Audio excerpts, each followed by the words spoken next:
Hi everyone, I'm Andrew Bair, and I was the lead UI programmer on Borderlands 3. I left Gearbox Software at the beginning of the year, but they've graciously allowed me to still give this talk. Today I'll be talking about how we approached creating accessibility features, or as we saw it, any feature that lowers the barrier of entry for our games so more people can enjoy them. Of course, this includes things like colorblind settings and subtitles, but it also includes features like difficulty settings. These are some of the accessibility features we added to Borderlands 3, and these are the ones I'll be talking about today. These features weren't chosen randomly, but rather have specific stories I'd like to tell in order to help y'all learn what worked and what didn't for us. I'll also be weaving in some organizational stories for those of you in leadership or production roles. So that's what I'm bringing to the table, but I'm making two assumptions. First, I'm assuming y'all are devs, which seems like a pretty safe bet. And secondly, I assume that if you're here, you already know that accessibility is important. If you're a designer, you want a better experience for your players. If you're a biz dev person, you want to accommodate a larger audience. If you're a producer, you want the best bang for your buck in terms of features. And if you're a programmer like me, you just want to work on the really cool feature that everybody's going to use. Now, if you're not convinced why accessibility is important, don't take my word for it. We were successful on Borderlands 3, and this talk is only a case study about that successful approach for accessibility features. There are plenty of brilliant people out there who are talking and writing about why accessibility should be at the forefront of devs' minds. I strongly encourage just listening to advocates and outlets for a while. These are my favorite sources, and I reference them heavily or spoke with them when creating features and creating this talk. Karen Stevens' research at EA is second to none, and Ian Hamilton and Cherry Thompson are wonderful advocates. Additionally, the Able Gamers charity does incredible work helping gamers, including creating custom control rigs. And finally, the Can I Play That organization has fantastic articles and review, including Borderlands 3's perfect mobility score and 7 out of 10 dev scores. Now, my team and I are just UI devs, but that's no excuse. Us devs still have to make an effort, even when we're under the gun to create a much anticipated AAA sequel. This is exactly where we found ourselves on Borderlands 3. To give you a better idea of what I mean, our story begins in the way long back forgotten age of 2017. It was a whole new world and everybody was relearning the engine, from code to design to localization to audio. For UI in particular, we spent a month or so using UE4's UMG and realized it just wasn't a good fit for us. We had a couple of reasons for this, but the largest was that our UI designers were struggling with the transition from Adobe's tools to UMG, and we just couldn't do what we needed to in the schedule we were on. So, on June 1st, 2017, UI went back to the devil we knew, Scaleform. This CL was basically our starting pistol for UI. Over the next 2 years and 1 month, which is 9 months less time between Borderlands 1 and Borderlands 2, we would build Borderlands 3 UI from the ground up, since all these changes meant we had no starting code or content, unlike when moving from BL1 to BL2. We basically had a partial style guide and a dream. We still created over 60 HUD widgets and 33 menus at Gold, and for comparison, Borderlands 1 and Borderlands 2 had about 30 to 40 HUD widgets, depending on how you count, and about a dozen menus. Borderlands 3 had the most complicated skill tree and inventory yet, and we still kept split screen, 2-player top-bottom, and 4-player co-op. A few bullet points on a slide doesn't really do it justice, so to pull just a few examples. First, we have the humble crosshair.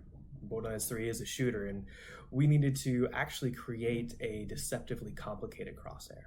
I'm showing 6 here, but we only have 1 per weapon type, with a few variants to match the manufacturer. For example, that second one from the top and from the left is the alternate version of the TDR shotgun crosshair. Then we have the action skill widget. On the right is the traditional action skill widget showing the Beastmaster's rack attack ability, and on the left is the Beastmaster's spider ant ability.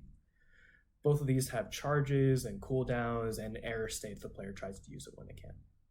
We also have an experience bar, and we have an item card so you can see all the stats for your loot. And Borderlands 3 is a co-op game, so we have buddy widgets so you can see your friend's stats, and pet health and shield bars, and a boss bar, and overhead nameplates, and a 3D minimap, and an inventory system, not to mention a skill system, a big map, and my personal favorite, the options menu. There's quite a few bits I didn't mention, but when you add in the meetings, the iterations, and the bugs on top of the implementation, you start feeling like this tired Corby. The UI we created isn't perfect, but it's a small miracle we pulled it off, and it's all thanks to the brilliant and dedicated UI team at Gearbox. Everyone thinks their team is the best, but I know from experience that I worked with some outstanding individuals. I don't say all of this just to brag, but because it wasn't just the UI team working hard, everybody was firing on all cylinders to get this game to the state it was shipped in. So when I approached our creative director about starting an accessibility strike team, it was no surprise that he said only if it didn't derail other work. That since we had already tried to fit more game in less time, we would need to be clever in order to keep our efforts in the margins and not detract from the main game. I was a bit dismayed by his response, if I'm being honest, but I understood why he reached the conclusion, and we pressed on. So that's where I want to focus today, at the intersection of no time, no dedicated resources, and an already mountain of work to do elsewhere. I'll be telling 6 stories that I think best summarize our approach. First, with our backs against the walls, our best move was to waste time on Slack. In the beginning, I decided we'd meet once from the outset and to outline our goals to make sure people could put faces to name. Therefore, it was necessary to find a place we could serve as our home base without requiring anyone to physically move. We created a simple chat room anybody in the company, including our sister studio in Canada, could join. This gave a voice to everyone, allowing any designer, programmer, tester, whatever, to raise concerns, ask questions, or even offer suggestions. It also provided a place where we could post articles. These articles we posted, and more importantly, the resulting conversations from them, was by far the best thing we could have done for the team. We were able to see what worked for others and define a standard for ourselves. We were forced to constantly hone and strengthen our beliefs and designs. Also, by constantly pinging the chat room with new articles to read, it kept accessibility in the foreground. It wasn't just an afterthought to us, it was what we talked about day in and day out. 2 articles in particular really stick out. The first one talks about Domino's Pizza and Robbles, a court case headed to the Supreme Court at the time. It's a fascinating read, and I strongly recommend folks seek it out. The other article was from Ubisoft and talked about the usage metrics of their accessibility features. The data showed just how widespread their usage was and how it demanded the industry start pouring real resources into their development. These conversations kept people informed and interested. Couple that with everyone at Gearbox being able and encouraged to participate, it paid massive dividends, as you'll hear in the other stories. This is where we started. Not with a green light from our creative director, not with a kickoff meeting, but in these discussions. Without this home base to return to, without it constantly stoking the flames, accessibility wouldn't have been in the back of everyone's mind as they went about their work. Since we had that open line of communication, we received a few requests. For example, one day during pre-production, while we were still figuring out what Borderlands 3 would be and how we would build it, a member of our QA staff posted in our chat room that she encountered motion sickness easily and was concerned that the proposed head bob system, especially while moving in the recently pitched mech Iron Bear, would be a problem. Recognizing the potential here, our animation team explored possible solutions. As I mentioned earlier, we were still in pre-pro and there was just enough time for our animation team to experiment with a few ideas before proposing a solution. A player modifiable slider that would alter the magnitude of the head bob with the ability to turn it completely off.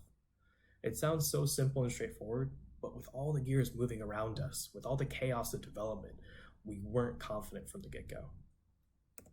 After a day or so of experimentation, it only took the animator and myself about 30 minutes to implement the solution. Had we not started talking about accessibility when we did, with as many people included as possible, we probably would have ended up with some tacked on afterthought of a solution, if we could find time for it at all. Now, we have a neat little multiplier without re-architecting anyway. The takeaway here really is to start talking about accessibility as early as possible with every person possible. You don't have to make concrete plans, but talk early and often. And talking about accessibility with everyone can lead to some unseen benefits. For example, one day, while working on the item card, we realized that it would be difficult for some folks to identify different rarity types at a distance. Early on, we decided not to spawn the item card at large distances, just like we did with BL2, but experimented with a handful of ideas and to help identify the gear. These ideas included displaying a small icon while looking at the item, like we do in the ship game when the player is a bit closer. Showing this icon at a larger distance really got in the way of normal play, especially combat, and it didn't end up being something that we actually went with. We also thought about displaying an additional icon on the minimap, like how legendaries are displayed in the shipping game, but this was scrapped over clutter concerns. After a while, we realized we had hit a brick wall, and we asked folks to think about it as we turned our focus elsewhere. A few days later, our absolutely world-class effects director shows up with this. On the side, he had taken it upon himself to create loop beams at scale and intensity and size with rarity level. The GIF is a bit artifact, but even if you completely disregard the colors in this GIF, you can see the differences in heights, in the bloom effect at the base of the beam, and how many wispy particles are emitted from the lower portion of the beam. Common, all the way on the left, has the shortest, most bland effect. Uncommon, directly to its right, is slightly taller and has a larger base. Rare is taller still, has a slightly larger base, and the occasional wispy particle.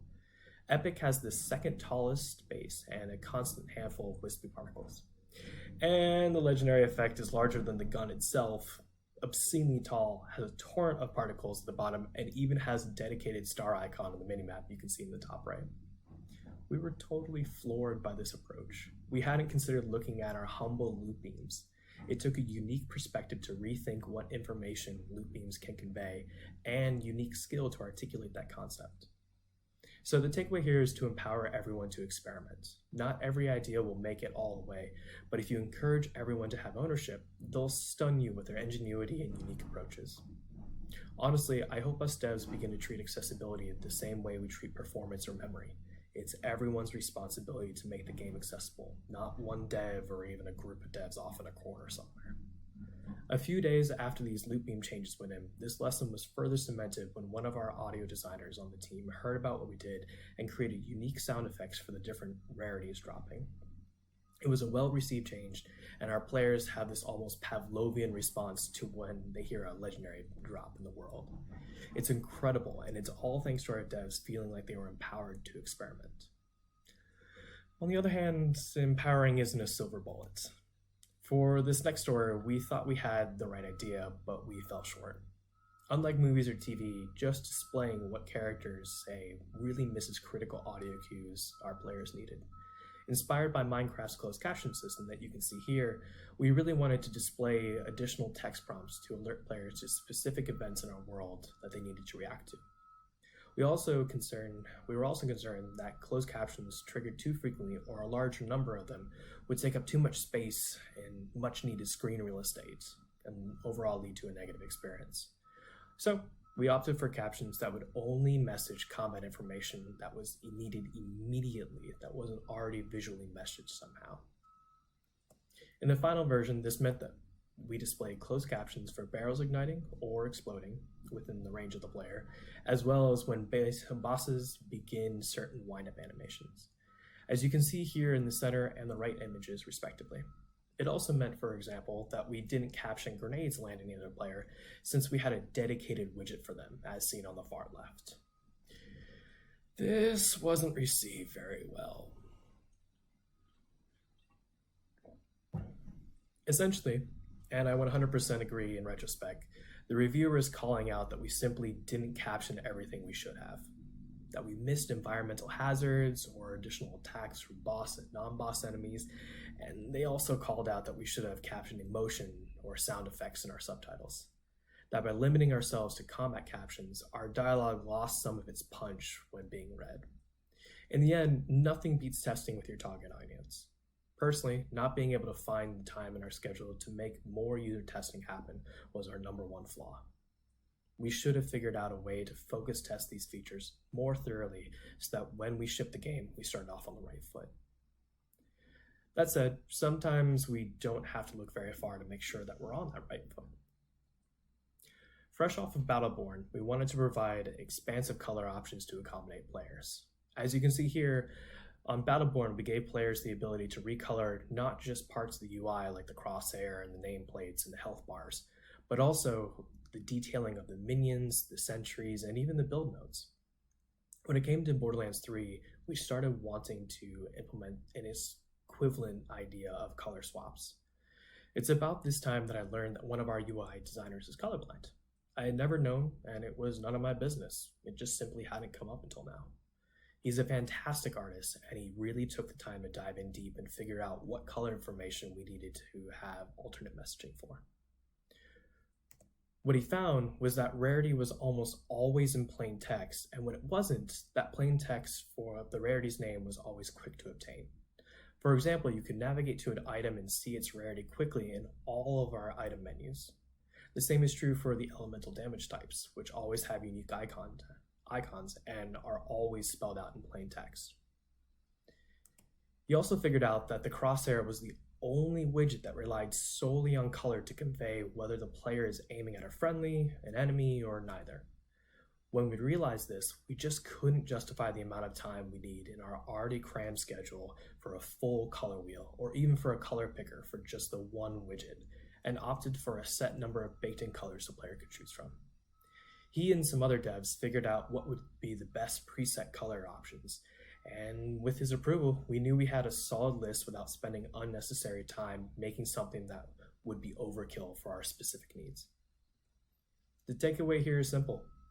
Challenge yourself to think elegantly. The large deluxe version of a feature is nice, but is it the best use of your time? Can that time be freed up and used elsewhere? I can't say for certain just how much time we saved going this route, let alone what it was used for, but I'm certain everyone here will agree with me that our time is precious and needs to be saved where it can be so we can absorb the nasty surprises that somehow always rear their heads the worst possible time.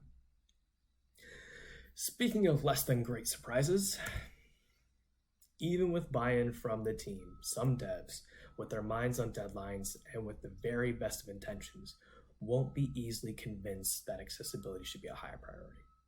As I'm sure anyone here can attest to, these devs have to make hard choices on what receives their attention and what doesn't every day. And it's sometimes difficult for folks to remember what a wide-ranging impact accessibility features can have. Even with our in-the-margin strategy, we still had a few instances of this, but one particular example sticks out. An early milestone was approaching, and a designer had learned about the head bob scaling feature I mentioned previously. He only learned about the feature itself, not about how we approached it or how little time we actually spent on it. He assumed that we had spent a lot of time and resources on the feature and vocalized his dismay about our approach. By learning of the feature from the results and not from the process, he was concerned we were shirking our other responsibilities. He posted in our Slack channel, and before I could even type out a response, the conversation quickly became heated. On the one hand, this is a spark of high drama aimed at a powder keg of anxious devs trying to make deadlines.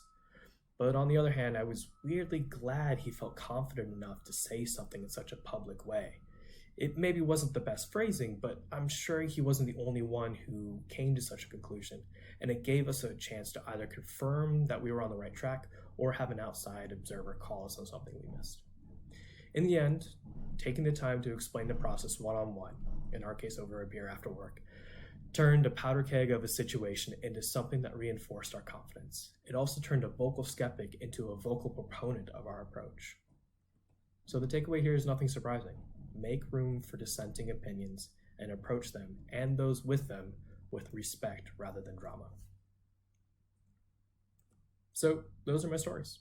As a quick recap, and if you want to take a picture or a screenshot of this slide, now is definitely the time. Chat rooms keep accessibility in the foreground. Talk early, often, and with everyone. Empower experimentation. Test often.